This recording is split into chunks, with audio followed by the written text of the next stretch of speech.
Hello friends, आप सबका स्वागत है एक नए YouTube channel semesters with Aryan में। आज हमने ऑप्टिकल फाइबर वाला चैप्टर हम कर रहे थे। आज हम इसका एक लास्ट और इम्पोर्टेंट टॉपिक लाइट प्रोपिगेशन पढ़ेंगे। ऑप्टिकल फाइबर के द्वारा कैसे लाइट प्रोपिगेट करती है उसका पूरा चीज़ हम पढ़ने वाले हैं। पूरी डेरिवेशन जो उसकी है उसको आज हम यहाँ पे कर रहे होंगे। ठीक है, तो चलो चालू करते हैं। मैं एक डायग्राम तो देखो, ये हमारे पास इसका कौन सा पार्ट है? क्लेडिंग पार्ट है। ठीक है, क्लैडिंग वाला ये दोनों तरफ इसकी क्लैडिंग है। बीच वाला पार्ट कौन सा है? कोर। ठीक है, इसका बीच वाले पार्ट का रिफ्रैक्टिव इंडेक्स n1 है, इसका n2 है। ठीक है, अब यहाँ पे हमारे पास एक फाइबर एक्सेस हम कंसिडर कर लेते हैं। ठीक है, होता क्या है, और इसका रिफ्रैक्टिव इंडेक्स n0। यहाँ से एक लाइट रे आएगी जो इस फाइबर एक्सेस पे क्या कर रही होगी? इंसिडेंट कर रही है आई एंगल पे। ठीक है, ये जो है ये जाके कहाँ टकराती है? यहाँ पे है ना, ये रिफ्लेक्ट होती है यहाँ से, यहाँ पे टकराती है। ये पूरा π/2 एंगल बनाएगी, है ना। ओके, और फिर ये क्या होती है? यहाँ पे ऐसे रिफ्लेक्ट होती है। ठीक है, तो हमें क्या पता है? देखो, जब भी हम बात करते हैं ऑप्टिकल फाइबर की तो हमारे पास कंडीशन आती है टोटल इंटरनल रिफ्लेक्शन की। ठीक है, टोटल इंटरनल रिफ्लेक्शन के लिए हमें चाहिए क्रिटिकल एंगल की कंडीशन। क्रिटिकल एंगल के लिए स्नेल्स लॉ भी हम लगाते हैं। ठीक है, तो हमारे कौन कौन सी चीजें हमें यहाँ पे पड़ेगी? Total internal reflection, critical angle और एक कंडीशन हमारे पास किसकी आती है? स्नेल्स लॉ की। देखो, according to Snell's law, according to Snell's law हमारे पास क्या होता है कि यहाँ से कि जैसे एन नॉट साइन है। देखो, स्नेल्स लॉ क्या कहता है कि जब भी कोई लाइट रे किसी एयर मीडियम से किसी अंदर डेंसर मीडियम की तरफ जाती है तो उस एयर मीडियम का रिफ्रैक्टिव इंडेक्स डॉट किस एंगल पे लाइट इंसिडेंट कर रही है, sine i, is equals to जिस मीडियम में जा रही है उसका रिफ्रैक्टिव इंडेक्स डॉट उस मीडियम में जाते समय वो कौन से एंगल पे से जा रही है, तो वह है साइन आर। ठीक है, ये हमारे पास हो गई कंडीशन नंबर 1। ओके, अब हम बात करते हैं क्रिटिकल एंगल, क्योंकि हमें पता है कि टोटल इंटरनल रिफ्लेक्शन के लिए क्रिटिकल एंगल की कंडीशन को सेटिस्फाई करना काफ़ी ज़्यादा कंपलसरी है।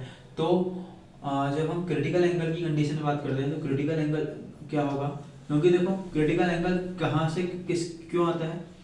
क्रिटिकल एंगल आता है क्योंकि टोटल इंटरनल रिफ्लेक्शन होगा कहाँ? ऑप्टिकल फाइबर के अंदर। तो ऑप्टिकल फाइबर में लाइट रे इस पे किसी एंगल पे इंसिडेंट करेगी और फिर क्लेडिंग के अंदर एंटर होना चाहेगी। ठीक, तो उसके लिए जो क्रिटिकल एंगल होगा वो कितना होगा? किसके अंदर एंटर होना चाहती है वो, उसका रिफ्रैक्टिव इंडेक्स डिवाइड बाय जिस मीडियम से एंटर होगी दूसरे मीडियम में, उस मीडियम का रिफ्रैक्टिव इंडेक्स। ठीक है, तो ये हो गई कंडीशन नंबर 2। अब हम लगाएंगे टोटल इंटरनल रिफ्लेक्शन की कंडीशन। टोटल इंटरनल रिफ्लेक्शन की कंडीशन क्या होगी कि ये जो लाइट रे जिस एंगल पे इंसिडेंट करेगी ना, जिस एंगल पे इंसिडेंट करेगी कोर क्लेडिंग इंटरफेस पर जिस एंगल पे इंसिडेंट करेगी वो एंगल किससे ज्यादा होना चाहिए? क्रिटिकल एंगल से। क्योंकि जब ये इससे ज्यादा होगा तब ही ऐसा होगा कि क्लेडिंग के अंदर एंटर ना करके कोर के अंदर ही ट्रेवल करते करते जाएगी। ठीक है, क्योंकि जब देखो होता क्या है, हम सबने पढ़ा टोटल इंटरनल रिफ्लेक्शन। इसमें होता क्या है कि जब भी लाइट रे किसी क्रिटिकल एंगल से डेंसर मीडियम से रेयर मीडियम में ट्रेवल कर रही होती है, जैसे मैं आपको शॉर्टली समझा देता हूँ। मान लो ये हमारा ऐसे है जिसमें डेंसर, ये नीचे वाला डेंसर है, ऊपर वाला रेयर मीडियम है। ठीक है, अब लाइट रे का क्या सीन होता है कि लाइट रे रिफ्लेक्ट कर जाती है ऐसे, पर अगर लाइट रे किसी एक ऐसे एंगल पे इंसिडेंट करे जिसके बाद वो उसी डेंसर मीडियम में ही आ जाए, तो वो वाली कंडीशन होती है total internal reflection.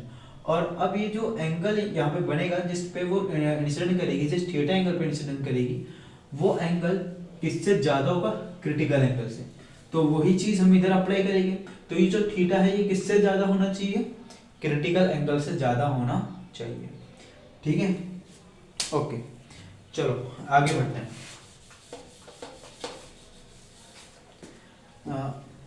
Point equation number 3। अच्छा अब आप यहाँ पे ढंग से देखना, यहाँ पे आप वो जेब्रा वो अल्टरनेट एंगल वाली कंडीशन लगाओ, ये वाली कंडीशन, ठीक है। सॉरी ये रिफ्लेक्टिव एंगल जो है वो यहाँ होगा, यहाँ ऐसे होगा, ये रिफ्लेक्ट ऐसे होगा। तो अब यहाँ से क्या है, यहाँ से जब आप लगाओगे तो ए तो ये जो एंगल होगा वही एंगल ये होगा, ये एंगल भी वही होगा आर। तो यहाँ से हमें क्या पता चल रहा है, और ये देखो ये पूरा एंगल कितना होगा 90। तो हम क्या बोलेंगे कि थीटा प्लस आर कितना होगा π/2 होगा, ठीक है। क्योंकि हमारे पास थीटा की कंडीशन ऊपर गिवन है, तो हम क्या बोलते हैं कि theta is equals to π/2 minus R. अब थीटा क्या है, π/2 माइनस आर है, और थीटा सी से बड़ा है। थीटा क्या है, थीटा सी से बड़ा है, तो थीटा सी छोटा होगा किससे, π/2 माइनस आर से, ठीक है। हमें यहाँ पे एंगल कौन सा निकालना है, हमें एंगल निकालना है, ये वो मैक्सिमम एंगल हमें निकालना है इंसिडेंस का, जिससे लाइट रे अंदर ही, इसके अंदर ही टोटल इंटरनल रिफ्लेक्शन करती है। वो incident angle fibre axis, light रे का फाइबर एक्सिस पे वो इंसिडेंट एंगल जिसके बाद लाइट रे अंदर ही क्या करती रहे, कोर के अंदर ही TIR total internal reflection perform करे, हमें वो मैक्सिमम एंगल यहाँ पे फाइंड करना होता है, ठीक है। तो थीटा सी हमारे पास आ गई। अब हमें पता क्या करना है, ये वाला इंसिडेंट एंगल। इंसिडेंट एंगल के लिए हमारे पास कंडीशन किसकी है, आर रिफ्लेक्शन एंगल वाली कंडीशन है। तो यहाँ से हम क्या बोलते हैं कि जो आर है वो किससे छोटा हो जाएगा, π/2 माइनस थीटा सी से। दोनों जगह पे अपन साइन ले लेंगे, तो साइन आर ये हो जाएगा साइन ऑफ π/2 माइनस थीटा सी। ये क्या हो जाएगा, साइन आर किससे छोटा हो जाएगा, कोस थीटा सी से। तो यहाँ से साइन आर क्या है, क्या हो जाता है, root of 1 minus cos square, sorry sine square theta C, sine square theta C, ठीक है। अब साइन थीटा सी की हमें पता है, तो हम यहाँ पे क्या करेंगे, साइन आर हो जाएगा 1 minus n2 square by n1 square. ये हमने किससे लिया है, बाय इक्वेशन 2 से। तो ये चीज हमने किससे ली है, बाय इक्वेशन नंबर 2, ठीक है। अब देखो साइन आर ये क्या हो जाएगा 1/n1 इस सॉरी अभी रुक जाओ थोड़ा, तो ये क्या हो जाएगा n1 square minus n2 square divide bye n1 square, ठीक है। इस n1 को हम रूट से बाहर ले लेंगे, रूट से बाहर लेंगे तो क्या आएगा, 1/n1 आ जाएगा। तो यहां से जब हम करेंगे, है ना, तो ये चीज तो ठीक है। तो यहाँ पे हम क्या देखेंगे कि जो साइन आर है वो क्या हो जाएगा, छोटा हो जाएगा किससे, 1/n1 root of n1 square minus n2 square, ठीक है। ओके है ना। तो अब अपने को निकालना क्या है, साइन आई, ये किसके n1 साइन आई के, तो दोनों तरफ अपन क्या इसका मल्टीप्लाई कर देंगे, n1 sine r n1/n1 root of n1 square minus n2 square, n1 से n1 कट हो जाएगा, तो n1 साइन आर क्या हो जाएगा, छोटा हो जाएगा किससे, n1 square minus n2 square से। इतनी बात समझ में आ गई, ठीक है। अब n1 साइन आर किसके बराबर है, n0 साइन आई के। तो ये हमारे पास बन जाता है, ठीक है। अब यहाँ पर देखो क्या बोल रहा है, साइन आई जो है हमारे पास वो क्या है, root of n1 square minus n2 square divide by n0, यानी जो साइन जो इंसिडेंट एंगल का जो साइन ऑफ एंगल है वो क्या है, इससे छोटा होना चाहिए, इससे छोटा होना चाहिए। तो अगर इसको मैक्सिमम करना है तो मैक्सिमम किसके बराबर हो सकता है, इसके बराबर मैक्सिमम। अगर हमें मैक्सिमम इंसिडेंट एंगल चाहिए तो किसके बराबर होगा, इसके बराबर होगा, है ना, इससे या तो इसके बराबर हो सकता है ऐसे छोटा, तो साइन आई यहाँ पे हमारे पास जो है साइन आई मैक्सिमम जो है वो क्या हो जाएगा, इसके बराबर हो जाएगा, और यही हमें निकालना था। तो इसका मतलब क्या है कि जो मैक्सिमम एक्सेप्टेंस इंसिडेंट एंगल जो है फाइबर एक्सिस पे बाय लाइट रे वो कितना होना चाहिए, इतना ही होना चाहिए for the total internal reflection in optical fibre. ठीक है, इतनी बात समझ में आ गया आपको। तो ये हमारे पास मैक्सिमम एक्सेप्टेंस एंगल का टॉपिक हो गया। ठीक है, अब इसमें हम आते हैं, हमारे पास इसके बाद आता है हमारे पास एक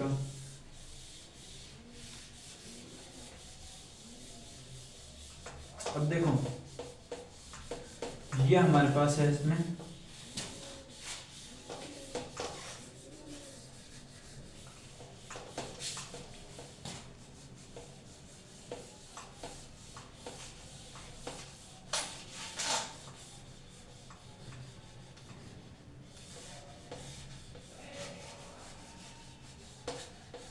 ठीक है।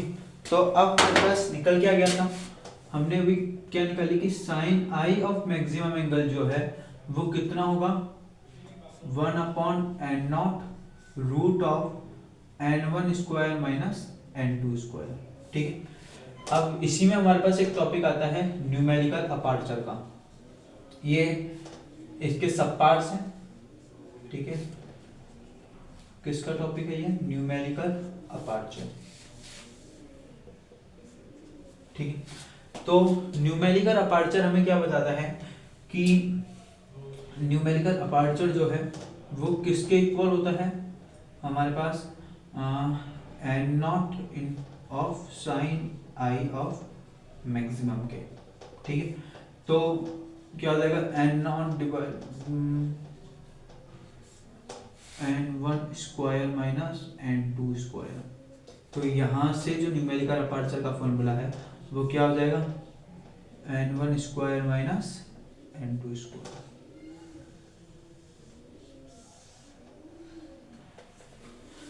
ठीक है, तो एक टॉपिक हमारे पास ये हो गया।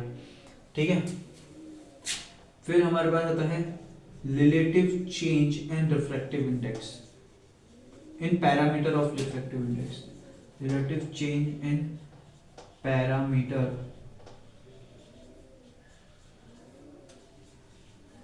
ऑफ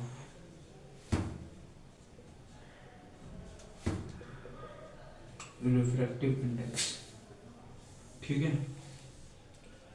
ओके, इस ये क्या, इसको हम डिनोट करते हैं डेल्टा से, और ये बराबर किसके होता है, n1 minus n2 divide by n1। ठीक है, अब ध्यान रखना ये जो हम parameter relative change in parameter of refractive index निकालते हैं ये हम एक वीक ऑप्टिकल फाइबर के निकालते हैं। किसके लिए निकालते हैं, वीक ऑप्टिकल फाइबर के लिए, जिसकी कंडीशन क्या होगी कि उसमें n1 यानी जो कॉर का और क्लेडिंग का रिफ्रैक्टिव इंडेक्स होगा वो लगभग लगभग सेम होगा, ज्यादा हमेशा n1 ही होगा, पर n1 जैसे अगर n1 1 है, n1 अगर 1 है तो वो 0.999 ऐसा कुछ होगा, तो मतलब लगभग लगभग सेम होगा, पूरा सेम नहीं होगा, बस थोड़ा थोड़ा लगभग लगभग क्या होगा, सेम होगा वीक ऑप्टिकल फाइबर के अंदर। ठीक है, तो अब यहां से हम चलो देखो हम क्या बोलते हैं, क्योंकि अब इससे हमें क्या न्यूमेरिकल अपर्चर का दूसरा फॉर्मूला निकालना होता है।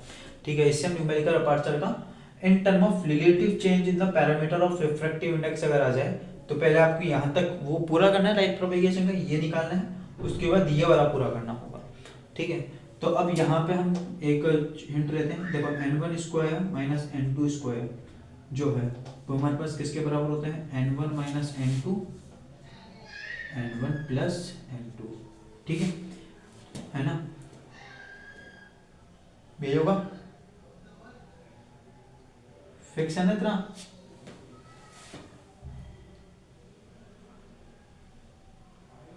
ठीक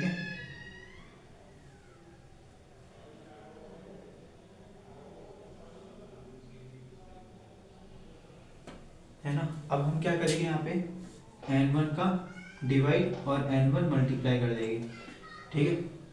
तो ये वाला पार्ट तो हमारे पास किसके बराबर हो गया, ऊपर थीटा के बराबर हो गया, नीचे वाला पार्ट क्या हो गया n1 plus n2 into n1। अब यहाँ पे देखो क्योंकि n1 n2 के लगभग बराबर है तो ये क्या हो जाएगा, ये 2n1 इंटू n1 है ना, तो ये किसके बराबर देगा, 2n1 स्क्वायर इंटू थीटा। कौन हो रहा है इसके बराबर, n1 square minus n2 square, ठीक है। अब हमारे पास न्यूमेरिकल अपर्चर का फॉर्मूला क्या होता है, root of n1 square minus n2 square. देखो मैं इस पूरी को इक्वेशन नंबर हमारे पास वहां तक कहां तक मंगाई थी, मान लो मैंने इसको इक्वेशन नंबर 1 नाम दे दिया, तो मैं क्या बोलूंगा, बाय इक्वेशन 1 न्यूमेरिकल अपर्चर का फॉर्मूला क्या होगा, root of 2n1 square dot del. तो n1 बाहर आ जाएगा, रूट से बाहर आ जाएगा, और ये क्या आ जाएगा, 2 डेल के बराबर हो जाएगा। ये हमारे पास फॉर्मूला होता है न्यूमेरिकल अपर्चर का in term of relative change in refractive index, ठीक है। अब इसके बाद हमारे पास एक और वो आता है, वो है विजिबिलिटी का, ठीक है। तो विजिबिलिटी का सिंपल सा एक फॉर्मूला होता है 2 pi upon lambda into a not of numerical aperture, ठीक है। तो वो इस पूरे को अपने को बराबर करना होता है 2 pi upon lambda into a naught n1 root of 2 del. ये हमारे पास इस विजिबिलिटी का फॉर्मूला हो जाता है, ओके। तो ये हमारे पास टॉपिक कंप्लीट होता है यहाँ पे। ये हमारे पास टॉपिक था लाइट प्रोपेगेशन का। तो देखो लाइट प्रोपेगेशन में बेसिकली होता क्या है कि लाइट रे आती है, फाइबर एक्सिस पे इंसिडेंट करेगी, जैसे मैं यहाँ पे एक बार आपको डायग्राम बना देता हूँ, है ना। होता क्या है, मान लो एक कोर है, ऊपर क्लैडिंग है, ये कोर है, बीच में से कोई फाइबर एक्सिस जा रही है, यहाँ पे किसी आई इंसिडेंस एंगल पे इंसिडेंट करेगा, फिर वो रिफ्लेक्ट होता हुआ कहाँ जाएगा, नॉर्मल इससे रिफ्लेक्ट होता हुआ ये जाएगा हमारे पास कोर ग्रेडिंग इंटरफेस में, यहाँ किसी थीटा एंगल पे इंसिडेंट करेगा, ठीक है। और फिर लाइट रे, क्योंकि टोटल इंटरनल रिफ्लेक्शन है तो लाइट रे कोर के अंदर ही करनी चाहिए, तो उसके लिए हमारे पास टोटल इंटरनल रिफ्लेक्शन की कंडीशन सेटिस्फाई होनी चाहिए। उसकी कंडीशन कौन सी थी, क्रिटिकल एंगल वाली, ठीक है। और क्रिटिकल एंगल को सेटिस्फाई करने के लिए हमें क्रिटिकल एंगल की कंडीशन, स्नेल्स लॉ की कंडीशन लगानी होती है। उसको लगा के हमने क्या निकाला, लाइट प्रोपेगेशन में मैक्सिमम साइन आई मैक्सिमम, यानी वो maximum incident angle at fibre axis of light जिसके कारण जो लाइट है हमेशा क्या परफॉर्म करे, टोटल इंटरनल रिफ्लेक्शन परफॉर्म करे, उसको हमने यहाँ पे उससे निकाला।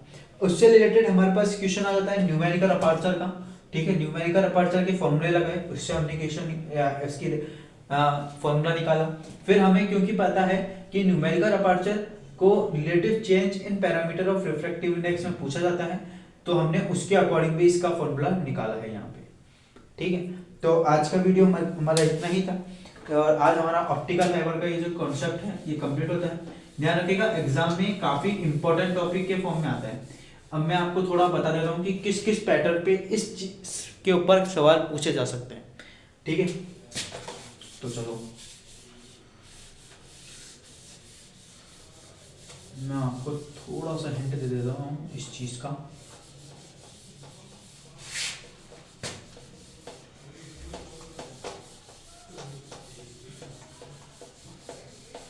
देखो जी, सबसे पहले हम बात कर लेते हैं क्वेश्चन, इसका क्वेश्चन कैसे आएगा, डिराइव द एक्सप्रेशन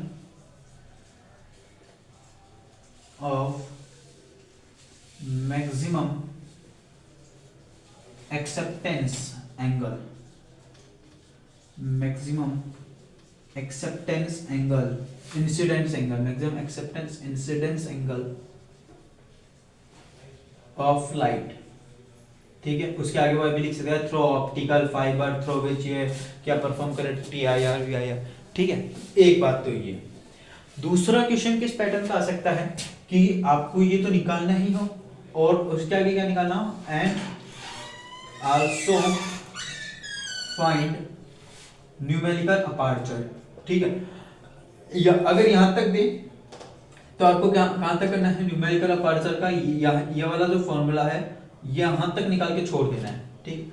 अगर बोल दे कि numerical aperture in term of, अगर पूरा ये बोल के बोले find numerical aperture in term of relative index, relative change in the parameter index, refractive index, वो अगर वो बोले तो फिर आपको इसका फॉर्मूला निकालना है, ये वाला यहाँ तक निकालना है फिर आपको इसका, ये ठीक।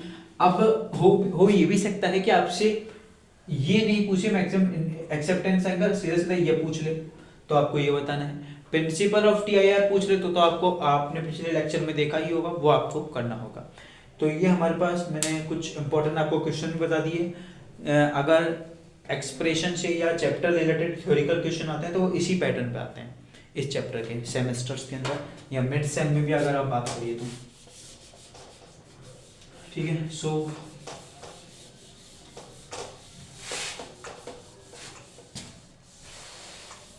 अगले वीडियो में हम बात करेंगे एक न्यू चैप्टर की जो होगा हमारे पास लेजर। Thank you.